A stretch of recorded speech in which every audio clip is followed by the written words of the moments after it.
There's a sentence a man named Dale Hoffman heard when his daughter was 6 years old, in a beige office with a plastic model of a spine on the desk, and he can still repeat it word for word 21 years later. Rosie will likely never read. She may recognize her own name. I'd focus your energy on life skills. Dale nodded. He shook the doctor's hand.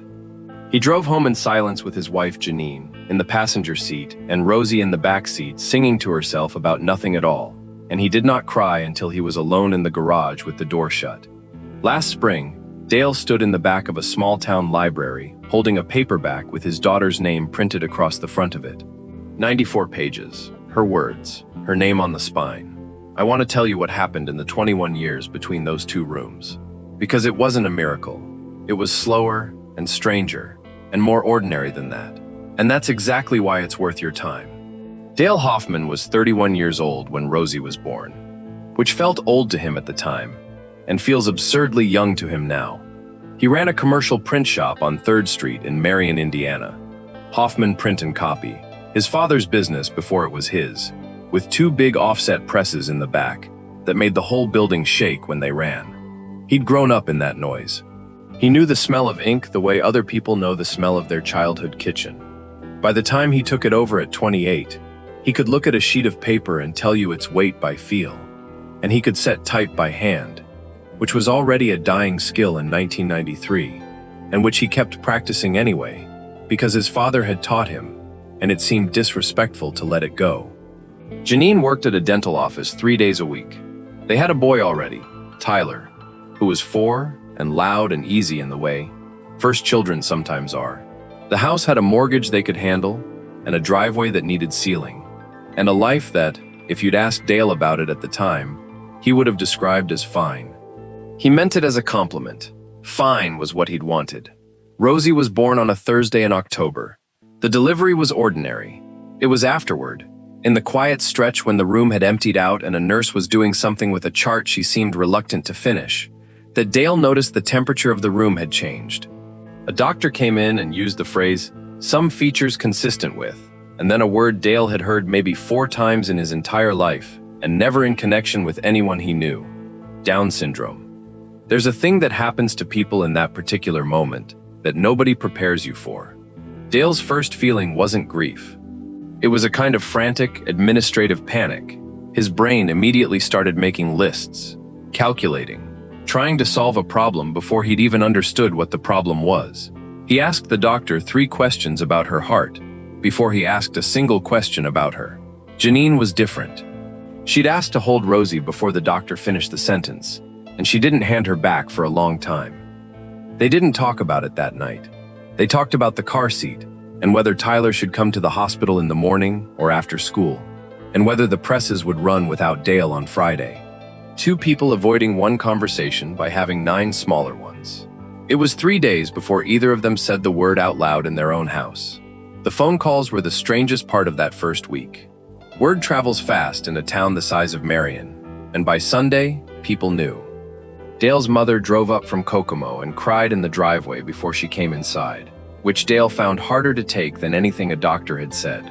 A cousin sent a card with a Bible verse on it and a note that read, "God gives special children to special families," which Janine read twice and put in a drawer without comment and never mentioned again to anyone. The nurse who discharged them handed over a folder, pamphlets, phone numbers, a photocopied list of early intervention services in the county, with a fax number on it. Dale read the whole thing in the hospital parking lot before he'd start the car.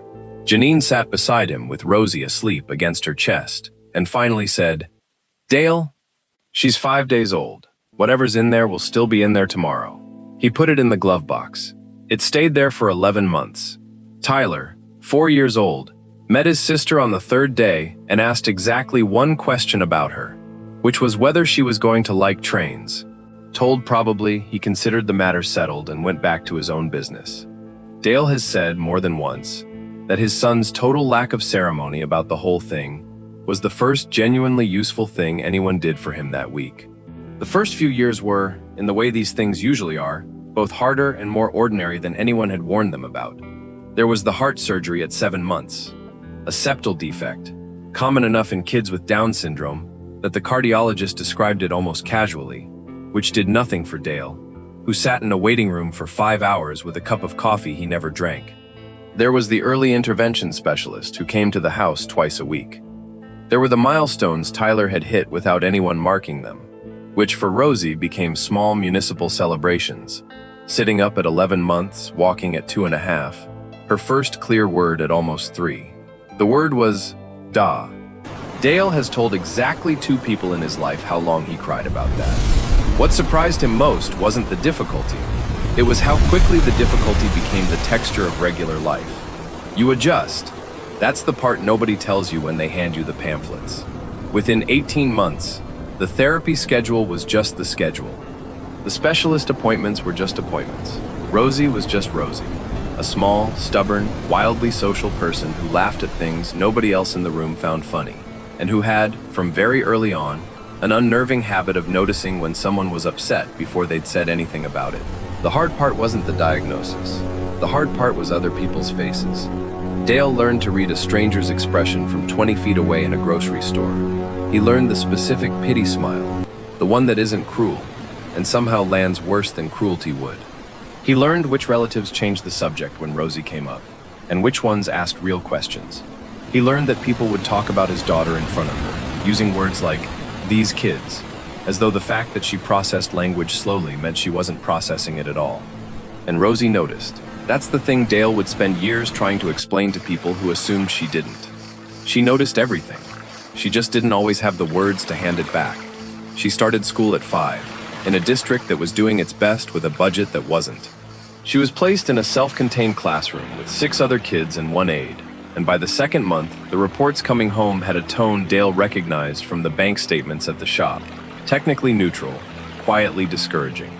Rosie was not progressing on literacy benchmarks. Rosie was not tracking print. Rosie was not tracking print. Functional recognition. Functional recognition, it turned out, meant learning to identify the shape of the word bathroom on a door. Janine went to every one of those school meetings. Dale went to about half, and the half he went to, he spent mostly quiet, because the language in the room was a language he didn't speak. Service minutes, present levels, measurable annual goals. And he'd learned early that asking a question in that room sometimes made the people across the table exchange a look he didn't like. The one time he did push, in Rosie's kindergarten year, he asked why the reading goal on her plan was the same goal it had been the year before. A woman from the district explained, patiently, that the goal was appropriate to Rosie's profile. Dale asked what profile meant. She said it meant her cognitive assessment. He asked what that had to do with learning letters. There was a pause in the room that he thought about for a long time afterward, and then somebody moved on to occupational therapy minutes, and that was the end of it. By the time she was 6, the school had recommended a developmental evaluation, which is how Dale and Janine ended up in that beige office, in front of a man named Dr. Alan Pierce, listening to a sentence Dale would carry around in his chest for the next 2 decades. Here's the part of the story where I have to be fair to Dr. Pierce, because Dale, to his credit, eventually was. Alan Pierce wasn't a villain. He was a developmental pediatrician with a caseload of about 400 kids and 30 years of data behind him. And in 1999, that data said what it said. Reading outcomes for children with Rosie's profile were, statistically, not good. He'd sat in that office and watched families burn years and money chasing programs that didn't work, and he'd watched what it did to those families when it didn't work. He believed sincerely that he was sparing them something. He was also completely wrong about this particular kid, and he had no way of knowing that, and neither did Dale. The trouble with a sentence like the one Pierce said is that it doesn't stay in the office. It follows you home. It gets into how a teacher writes an IEP. It gets into how a school allocates an aide's 40 minutes. It gets into how a father reads to his daughter at night, whether he's reading to her or whether he's reading with her, pointing at words, waiting. Dale stopped pointing at words. He didn't decide to. He just noticed, about a year later, that he'd stopped. That's the thing about low expectations. Almost nobody imposes them on purpose. They just settle in, quietly, like dust on a shelf you've stopped looking at. Meanwhile, the shop was starting to go. Dale would tell you now that he saw it coming 3 years before he admitted it. It started small. A corporate client who used to order 40,000 catalogs a year cutting to 20, then to 8, then to a PDF, and a note thanking him for his years of service. The high school stopped printing programs for every event. Churches started running their bulletins off a desktop machine that cost less than one service call on Dale's press. He did what people do. He cut hours. He let his oldest pressman go, a man named Ivan who'd worked for Dale's father for 19 years. And he did it badly, over the phone, because he couldn't make himself do it in person. He took out a line of credit to buy a digital machine that was already 2 generations behind by the time it was installed. He stopped taking a salary for 4 months and told Janine it was 3. He kept the doors open until 2009. The last week, he printed one final job, a funeral program for a woman he'd gone to high school with. Then he sold both offset presses to a broker in Kentucky for less than the freight cost to move them. And he swept a floor he'd swept since he was 9 years old, and he turned off the lights. He was 46. He had a mortgage, 2 kids, a daughter who needed more than most kids need, and no idea what a man who knew how to set type by hand was supposed to do next. The last conversation he had in that building was with Ivan, who showed up unannounced on the final Friday, with a 6-pack and no apparent grudge, which somehow made it worse. They sat on the loading dock for 2 hours. Ivan told him he'd found work at a bindery in Anderson, and that the commute was killing him, and that he wasn't sorry about how any of it went, because Dale's father had given him a job in 1990 when nobody else would, and a man doesn't get to be bitter about the ending of a thing he was lucky to be part of at all. Dale didn't have anything to say to that. He's said since that it was the only time in his adult life he genuinely didn't know what his own face was doing. There's a specific arithmetic that runs in the head of a man watching his business die, and it isn't about revenue. It's about how many people you can look in the eye at the grocery store. Dale had 11 employees at the peak. By the last year, he had 4. Every one of those reductions was a conversation he had to have, and every one of those people still lived in the same town he did, and Marion is not big enough to avoid anyone for long. The 2 years after the shop closed were the worst of Dale Hoffman's life, and I want to be specific about why, because it wasn't the money. The money was bad. That's true. They refinanced. Janine went from 3 days a week at the dental office to 5, then picked up Saturdays doing billing for a chiropractor. Dale took a job at a distribution warehouse 40 minutes away, running a pallet jack on second shift for barely more than half what he'd been paying himself in his worst year at the shop. But the money wasn't the part that hollowed him out. It was the silence. For 17 years, people in Marion had known who Dale Hoffman was. He was the print guy. You needed 1,000 invoices or a wedding program or a run of business cards, you called Dale. He sponsored a Little League team. His name was on a plaque at the Chamber of Commerce. And then, in the space of about 8 months, that identity simply evaporated. And what replaced it was a man in a safety vest on second shift, who nobody at work knew anything about and who preferred it that way. He stopped going to the diner on Saturday mornings because the diner was full of people who'd ask how he was doing. He started sleeping badly and then, worse, sleeping fine, which was its own kind of surrender. And somewhere in that stretch, he did something he's still not proud of. He got smaller with Rosie. Not cruel, never cruel, just smaller. He came home at midnight and left before she woke up. On weekends, he was tired in a way that made him agreeable but absent, saying yes to everything she asked, and not really hearing any of it. Janine carried the whole load of Rosie's school meetings for almost 2 years, and when she'd try to walk Dale through what the team had said, he'd listen with about 40% of himself and say, "Whatever you think is best." Rosie was 15 then. She was funny and loud and enormously social. She had a job 2 afternoons a week, bussing tables at a family restaurant on Adams Street, arranged through a school transition program. And she was better at it than anyone expected, because she remembered every regular's name and asked about their grandchildren. She still could not read. She could recognize maybe 60 words by shape. Her own name, exit, stop, milk. Enough to get through a day, not enough to read a menu, or a text message, or a birthday card without asking someone to say it out loud for her. And she had started to notice that, because around that time, Rosie began asking a question that neither of her parents had a good answer to. She'd hold up a book, or a flyer, or a piece of junk mail, and she'd say, "What's it say?" Not as a request, as an accusation. It got worse the year she turned 16, because that's the year her friends got phones. Rosie had a phone, She'd had one since 14. What she didn't have was any way to use it that didn't require another person. And the gap between those two facts was, for the first time in her life, something she experienced entirely alone, in her room, at night, with a screen full of messages from people who liked her and had no idea she couldn't read them. She developed workarounds. She got the phone to read things aloud when she could. She asked Tyler, who was 20 and home on weekends, and who never once made her feel stupid about it. But there were a lot of hours when Tyler wasn't there. Janine noticed first, the way she noticed most things about Rosie first. She noticed her daughter had started putting the phone face down on the table. And one night in February, she sat on the edge of the mattress and said, "She's given up on it, and she's 16, and I don't know what that means for the next 60 years. Dale said something about how she was doing fine at the restaurant. Janine said, "That's not what I asked you," and went to bed.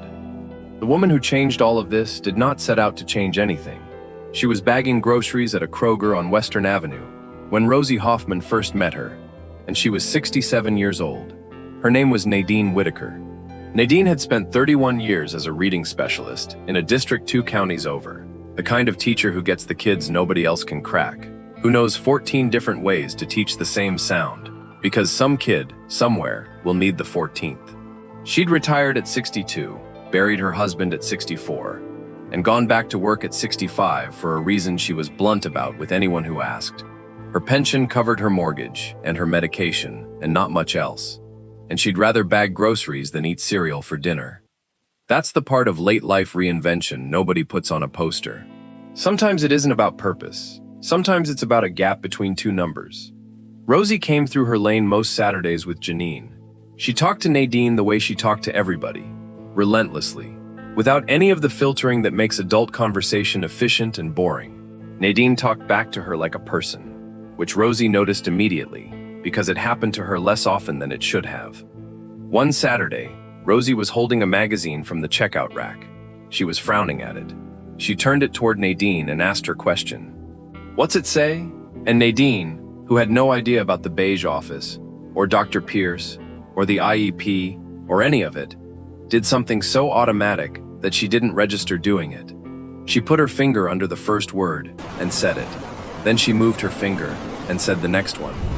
Rosie went very still. Nadine told Dale about that moment years later, and what she said stuck with him. She said, "I've watched 1,000 kids look at print. She wasn't looking at it like a picture. She was looking at it like a door." Nadine finished bagging the groceries. Then she asked Janine, in the flat, unsentimental way of a woman who has asked this question many times in her career, whether anybody had ever taught Rosie to read using structured phonics. Janine said she wasn't sure what that meant. She said the school had told them, a long time ago, that Rosie wouldn't. Nadine didn't say anything about that. She wrote her phone number on the back of a receipt and handed it over and said, "I'm free Tuesdays and Thursdays after 2. Janine put the receipt in her purse and didn't call for 9 days, because she'd been let down by enough well-meaning people over the years to have developed a reflex. On the 10th day, Rosie found the receipt in her mother's purse while looking for gum, held it up, and asked what it said. Janine told her the truth, which she hadn't planned to do. She said it was the number of a lady from the store who used to be a teacher, and who thought she might be able to help Rosie learn to read. Rosie looked at the receipt for a long moment. Then she asked, "Is she allowed to?" That's what 16 years of being placed in the correct classroom, on the correct plan, with the correct goals will teach a person. Not that she couldn't, that there were rules about it, and somebody with more authority than her mother had looked into the matter a long time ago and decided. Janine called Nadine that afternoon from the driveway, with the engine still running. The first session lasted 40 minutes and covered a single sound, not a word, a sound. The letter M, and the noise it makes, and how to feel it in your lips. Rosie was 16 years old. Dale wasn't there. He was on second shift. Janine sat in Nadine's kitchen and watched a retired grocery bagger with arthritis in both hands lay out 4 index cards and work with her daughter on one consonant for the better part of an hour. She came home that night and told Dale about it, and Dale said, "That's good," and went to bed. He didn't believe in it. That's the honest version. A specialist with a wall of diplomas had told him this specific thing was not going to happen, and now a woman from the Kroger was doing flashcards at a kitchen table And Dale, who had spent 2 years learning to expect less from everything, filed it privately under things that would be sad later. He was wrong, and it took him about 14 months to find out how wrong. Here's what actually happened in those 14 months, and it's the unglamorous version, because the unglamorous version is the whole point. Nadine met with Rosie twice a week, every week, for free, and got visibly annoyed the one time Janine tried to pay her. She used a structured, sequential phonics approach, the same one used with dyslexic students, built on the principle that you teach the code of the language explicitly and in order, and you don't move on until the previous piece is automatic. It's slow, it's repetitive. It is the least inspiring thing you could possibly watch. Rosie learned the sounds of the alphabet in about 4 months, not because she couldn't grasp them, because Nadine refused to advance until each one was solid without hesitation, which meant weeks on sounds a typical kid gets in days. Blending came next, and blending was brutal. Putting sounds together into a word is an act of working memory, and working memory is a documented area of difficulty for a lot of people with Down syndrome. Rosie would get the M, get the A, get the T, and lose the M by the time she reached the T. Over and over, for weeks. Nadine made her physically slide a card across the table as she blended, so her hand was doing what her mind was trying to do. In month 9, Rosie read her first 3-letter word without being prompted. The word was sat. Nadine did not make a big deal of it, on purpose, because she'd learned a long time ago that if you throw a celebration over one word, the kid starts performing for the celebration instead of reading. She just said, "Good," again. Janine sat in the car outside afterward for 10 minutes before she could drive. There were plateaus. Rosie hit one at about month 6 that lasted 5 weeks, where nothing new stuck and the old material started slipping backward, and she got frustrated enough one Thursday that she pushed the cards off the table and said she was done. Nadine let her be done. She put the cards in the box and asked Rosie if she wanted to help her make cornbread instead, and they made cornbread. At the door, Nadine said, "Tuesday," not as a question, and Rosie said, "Tuesday," and that was the entire negotiation. There was also the matter of what Nadine did not do, which Dale came to appreciate much later. She never once framed any of it as remarkable. She didn't tell Rosie she was inspiring.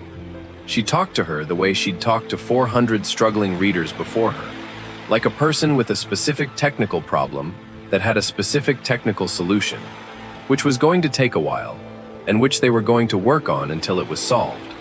Dale found out the way he found out most things that year, late and by accident. It was a Sunday in March. He'd worked a double the day before, and was sitting at the kitchen table with coffee, half asleep, staring at nothing.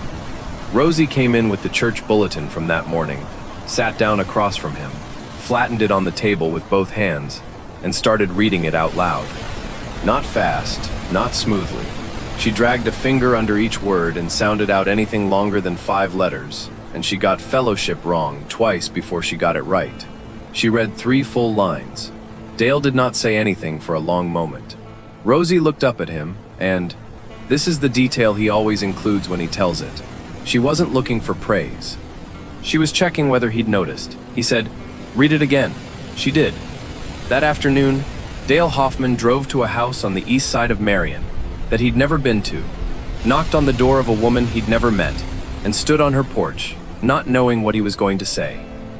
Nadine opened the door in a cardigan with a crossword under her arm and looked at him for about 2 seconds before she said, "You're the father." He asked her how much he owed her. She told him nothing, and when he pushed, she got short with him in a way that ended the conversation.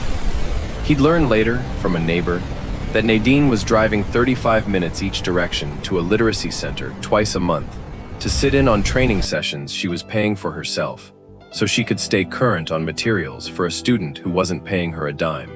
He also learned, much later, years later, that Nadine had quietly covered the fee for Rosie's testing accommodations when the district balked at the cost, routing it through the school's assistance fund under a policy meant for families in financial hardship, without ever telling the Hoffmans it had been her. Janine found out in 2019 from a bookkeeper who assumed she already knew. Nadine denied it flatly when asked. She said the fund existed, so somebody used it, and that was the end of the discussion. Something changed in Dale after that Sunday, and I'd be lying if I told you it was a clean transformation. What actually happened is that he got angry first. Angry at Pierce, which was easy and mostly unfair. Angry at the school, which was partly fair.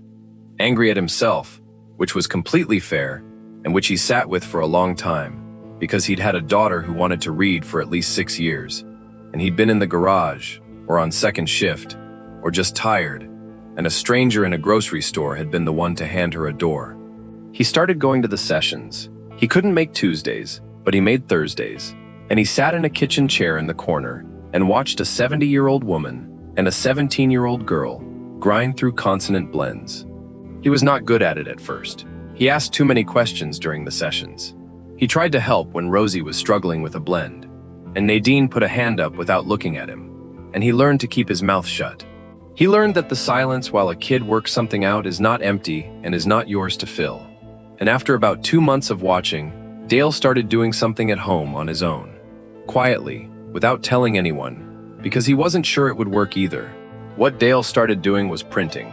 Not at a shop. He didn't have a shop anymore. He had a laptop Janine used for bills and a second-hand inkjet, and a paper cutter he'd kept out of sentiment when he liquidated everything else. Here was the problem he'd noticed, sitting in that kitchen chair. Everything Rosie was learning to read was designed for 6-year-olds. That's how phonics materials work. The decodable text has to match the sounds you've taught. And nobody publishes decodable readers about a 17-year-old who busses tables and likes country music and has opinions about her brother's girlfriend. So Rosie was decoding sentences about a cat on a mat at 17, and the mismatch was starting to embarrass her. So Dale started writing them himself. He'd get the week's target sounds from Nadine on a slip of paper. Then he'd sit at the kitchen table after his shift, at 1 in the morning, and write 4 or 5 short pages using only those sounds. About Rosie's actual life, about the restaurant, about the dog, about a man at the warehouse who ate the same sandwich every single day for 11 years. Then he'd lay them out. And this is the part that got him. Though he didn't say so at the time, he found himself doing kerning by eye at 1 a.m., adjusting the space between letters on a page for an audience of exactly one person, using a skill his father taught him for a business that no longer existed. He printed them, folded them, trimmed them on the cutter, and stapled them into little books. He put a number on the spine of each one in pencil. By the end of that first year, there were 41 of them. If you've made it this far with me, I want to invite you to subscribe to our channel and join us every day. Because these are the stories we tell here, the ones where nothing dramatic happens for years, and then everything does. Now here's the turn, and it's not the one you'd expect. Around book 20-something, Rosie stopped just reading them. She started correcting them. She'd get to a page about the restaurant and say, "That's not right. Marla doesn't say it like that," and Dale would fix it. Then she started telling him what should be in the next one before he wrote it. Then, one night, she took the pencil out of his hand and said she wanted to try. She wrote 4 words. It took her 20 minutes and the spelling was mostly wrong and she wouldn't let him help. The 4 words were, "The man was sad." He asked her which man. She said the man at the store who always came in at night by himself and bought one thing. She said she'd been watching him for a long time, and she thought he was lonely, and she'd left a note on his car once, before she could write, that was just a drawing of a smiley face, because she wanted him to know somebody saw him. Dale had never heard about the notes. It turned out there had been dozens of them over years. On cars, in the tip jar at the restaurant, tucked under windshield wipers in the church lot. Drawings, mostly, back when she couldn't write. Nobody knew they were from her. She'd never told a soul, including her parents, because she said if people knew it was her, it wouldn't count the same. She was 18 years old and she'd been running a private, anonymous operation of noticing people for most of her life, and the only thing that had ever been missing was the words. Rosie kept writing for the next 7 years, and I want to be honest that most of those 7 years were not interesting. She read at roughly a 4th grade level by 20. She got to about 6th grade by 24, and stayed there, which is where she is now, and which is enough to read a novel slowly, a text message easily, a lease with help, and a restaurant menu without asking anyone. She kept the job at the family restaurant, then moved to a bigger place on the highway with better hours. She moved into a supported apartment at 23, 11 minutes from her parents, with a roommate named Angela and a fight about dishes that has been ongoing for 4 years. And she wrote, almost every night. In spiral notebooks first, then on a tablet Tyler set up for her with the text size cranked to enormous. What she wrote was always the same thing, in different forms. Short pieces, a page, sometimes two, about a specific person she had noticed. The woman at the bank who wore her dead sister's ring. The man at the warehouse and his 11 years of the same sandwich. A kid at the restaurant who came in with his grandfather every Sunday and then, one Sunday, came in alone. She never once wrote about having Down syndrome, and when a well-meaning person suggested she should, she said no in a way that ended it. She was writing about the things she'd been doing since she was small and nobody had noticed, watching people who assumed nobody was watching them. There was a stretch in her early 20s where Dale thought the writing had stopped, almost a year. She'd moved into the apartment, she was working more hours, and the notebook sat closed. Then Angela mentioned offhand at a family dinner that Rosie wrote most nights after her shift, with headphones on, and had asked Angela twice not to tell her parents. Dale asked her, carefully, later, why she'd kept it quiet. Rosie said, because you get excited. That's a hard thing to hear from your own kid, and an accurate thing at the same time. He'd spent so many years underestimating her that when the correction came, he swung the other way, praising every page, calling Tyler about it, telling people at work. She'd felt it, the way she felt everything, and it had turned her own private thing into something with an audience she hadn't asked for. He stopped asking about the writing after that. The idea of a book came from Nadine, at 81, over a card table. Dale's first reaction was to protect her from it. That's worth saying plainly, because it's what a lot of us do to the people we love, and we call it realism. He thought about rejection letters. He thought about his daughter, who had been underestimated on paper by professionals since she was 6, getting a form letter that said no. He said it out loud to Janine one night. And Janine, who had carried the school meetings alone for 2 years while he was in the garage, and who had never once thrown that at him, looked at him and said, somebody already decided what she couldn't do without asking her. You want to be the second one? They sent it to 11 small presses over about a year. 9 never responded. 2 sent polite declines, one of which was genuinely kind and suggested she keep going. Rosie handled it better than her father did. Dale asked her once if the rejections bothered her. She thought about it and said, they didn't read it yet. Not, they didn't like it. They didn't read it yet. She'd been judged on paper by people who'd never met her for 20 years. And somewhere in there, she'd worked out something about it that her father was still trying to learn. In the spring of her 26th year, they stopped waiting. Self-publishing a 94-page paperback is not romantic. It's a spreadsheet. Dale did the math at the kitchen table like he used to do it at the shop. A print run of 300 copies, perfect bound, at a regional printer in Fort Wayne, came to a little under $1,100 with the cover stock Rosie wanted. They had about 400 set aside.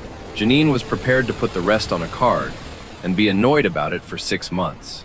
Dale did the layout himself. He set the interior in a serif face his father used to favor, and he spent 2 full weekends on it. And he fought with the widow and orphan lines the way he used to fight with them in 1996. And at some point on the second Sunday, he had to get up and walk around the block, because he'd realized what he was doing, and it caught him sideways. 17 years running a print shop, 2 offset presses sold for freight, a trade he'd assumed died with the business. He was using it to typeset his daughter's book. 10 days before the print run, he called the printer in Fort Wayne to confirm the quantity, and the man on the phone told him the balance had already been settled. Dale assumed it was a mistake. It wasn't. Someone had called the week before, paid the invoice in full, and specifically instructed the printer not to say who. He spent a month trying to find out. He was pretty sure it was Nadine, and he confronted her about it, and she was so offended at the suggestion she'd had that kind of money lying around, that he believed her immediately. He found out 8 months later, and only because the man's wife let it slip at a funeral. His name was Curtis Vane. He'd run a small landscaping outfit in Marion for 2 decades. And in 2004, 5 years before Hoffman Print and Copy went under, Curtis had come in needing 4,000 door hangers to save a business that was 3 weeks from closing. And he hadn't had the money, and Dale had run the job anyway and told him to pay when he could. Curtis paid it off over 14 months. Dale had forgotten about it entirely. He'd done that for maybe a dozen customers over the years, and it was one of the reasons, if he's honest, that the shop's margins were never what they should have been. Curtis never mentioned it. He read about the book in the local paper, called The Printer, and paid it. And if his wife hadn't slipped, Dale would never have known. The book came out on a Saturday in April. The library on Adams Street hosted it, because Rosie asked them to, and because the head librarian had known her since she was 9. They expected maybe 30 people. 140 came, regulars from the restaurant, half the warehouse. Her old aide from the self-contained classroom, retired now, Nadine Whitaker, 84, in the second row with an oxygen line and a copy she'd already read twice. She read one piece, 2 pages. It took her almost 6 minutes, and nobody in that room moved. It was the one about the man at the warehouse and his sandwich. She'd written it when she was 19, and rewritten it 4 times since. It ends with a line about how he ate alone every day for 11 years, and how somebody should have sat down across from him, and how she'd been thinking about that for a long time, and how she still didn't know his name. Dale stood in the back by the returns cart, because he'd given up his chair when the crowd got too big, and he watched his daughter's finger move under a line of type he had set himself at his kitchen table at 1 in the morning. He has said, since, that the part that got him wasn't the reading. It was that 140 people had come out on a Saturday to hear a person they'd all been told, at one point or another, wasn't worth listening to. There's one more thing, and Dale doesn't tell it often. About 4 months after the book came out, a copy found its way to Dr. Alan Pierce, who was 81 by then and had been retired for a decade. He wrote Rosie a letter, not a long one. He didn't apologize in the way you might want him to. He wrote that he had been wrong, that he had told her parents something he shouldn't have said with that much certainty, and that he had thought about that kind of sentence a great deal since he stopped practicing. Rosie read it herself. It took her a while. She kept it in the drawer with her notebooks. Dale asked her what she wanted to write back. She said she didn't want to write back. She said she'd already sent him the book. They sold out the 300 and printed 200 more. It has not made anyone any money worth mentioning. Rosie still works at the restaurant on the highway. Dale still runs a pallet jack, though he's on first shift now, which he'll tell you is the single greatest improvement in his adult life. Nadine died last February. The dedication in the second printing is 1 line long, and it's her name. Here's what stays with me about all of it. Nobody in this story did anything extraordinary. A teacher who needed a paycheck put her finger under a word at a checkout counter. A man who'd lost his trade used it at 1 in the morning for an audience of 1. A landscaper paid back a debt nobody was tracking anymore.